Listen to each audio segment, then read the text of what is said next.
Well, hello everyone, and welcome to the Church History Project. This episode is a little different, obviously. Think of it as a peek behind the curtain, so to speak, a behind the scenes. I wanted to give you a glimpse into the prep work for Season 3, what's coming up, what I'm excited about, and even a little of what's been challenging. So, you might be washing dishes, driving to work, or even out for a walk. Wherever you are, thank you for taking me along. Well, let's talk about where we're headed. So if you followed this podcast for a while, you know that the first two seasons launched right around October. Now, that was no accident with Season 1. I wanted to release the season around October 31, Reformation Day, a significant moment in church history, but I kind of fell into a groove in the fall. Of course, Season 2 releasing in the fall of 2024, and Lord willing, I wouldn't be surprised if Season 3 lands right on schedule again this October. But here's what I'd really love to do. I'd love to get into a rhythm where I'm actively writing and researching the next season while a current season is running. There was a little tricky these past 2 years being able to do that. That way, the gap between seasons obviously shrinks, and we can keep a steady stream of episodes coming your way. That's the goal anyway, and you can pray that I can keep up the momentum.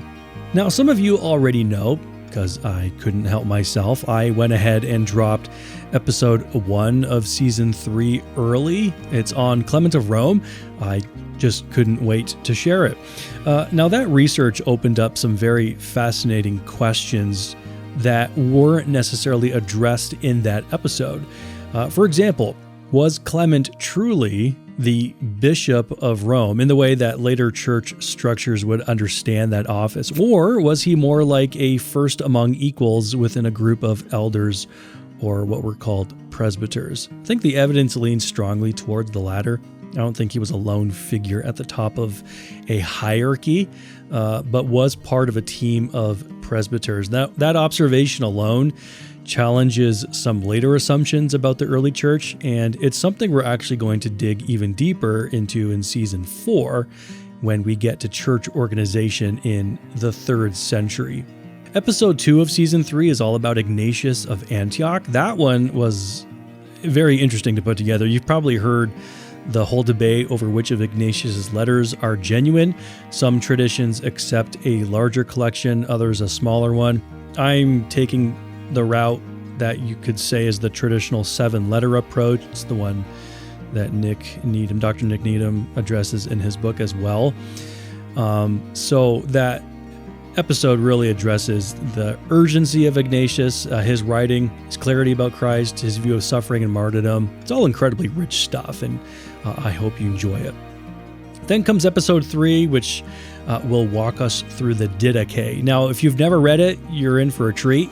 It's called The Teaching of the 12 Apostles, and it gives us an eye-opening window into the ethical life, the church practices, even the baptismal theology of very early Christians. And I go into a very exhaustive treatment of the document. So I would encourage you, even with a lot of these episodes, to read the primary works before the episodes premiere so that you can get a good idea of what you're getting yourself into. Now, the Didache is one of those documents that's very fascinating to look into. Episode 4 will focus on a man called Papias of Hierapolis. I had a good time with this one. He's an interesting figure, not just for what he said, but for the kinds of things that he kind of tried to say, you could say. Some of his recorded statements are a little strange, a little cryptic even, but they give us a clue into how early Christians thought about the words of Jesus and the transmission of the gospel tradition. Right now, I'm knee-deep in research for episode 5, which is on the Epistle of Barnabas. And just to clarify, that's not the same thing as the Gospel of Barnabas, which is a much later and non-Christian forgery. This epistle it's early, intriguing, and yes, it has some tough rhetoric, especially in its critique of Jewish ritual and identity, but I think under the surface, there's something valuable there. And that is a conversation about how Christians understand the Old Testament and how they see themselves in continuity and distinction from Judaism. It's a tough but necessary discussion, and I hope to, in that episode, to handle it with care. After Barnabas, I'll be working on episodes covering the shepherd of Hermas, Polycarp of Smyrna, and the beautiful little work known as the letter or epistle to Diognetus.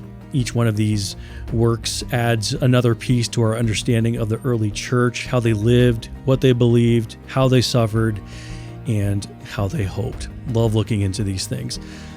Now, let me press pause here just for a second and say, if you've been blessed by the podcast and want to help support it, I would love to invite you to visit my Buy Me a Coffee profile. You can find the link in the show notes.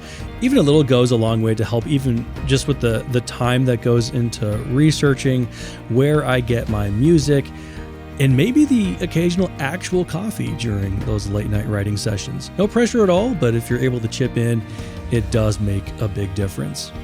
Now, some of you have been asking about the Season 1 devotional I have been working on, and I love that you are excited for it. That project's on a bit of a pause for now while I focus on Season 3. I want to give those episodes the time and attention that they deserve, and so I'll return to that devotional work as soon as I can. As always, I'm so grateful for your prayer and your support. This podcast is a labor of love, and knowing that you're listening and sharing it, it really means more than you know.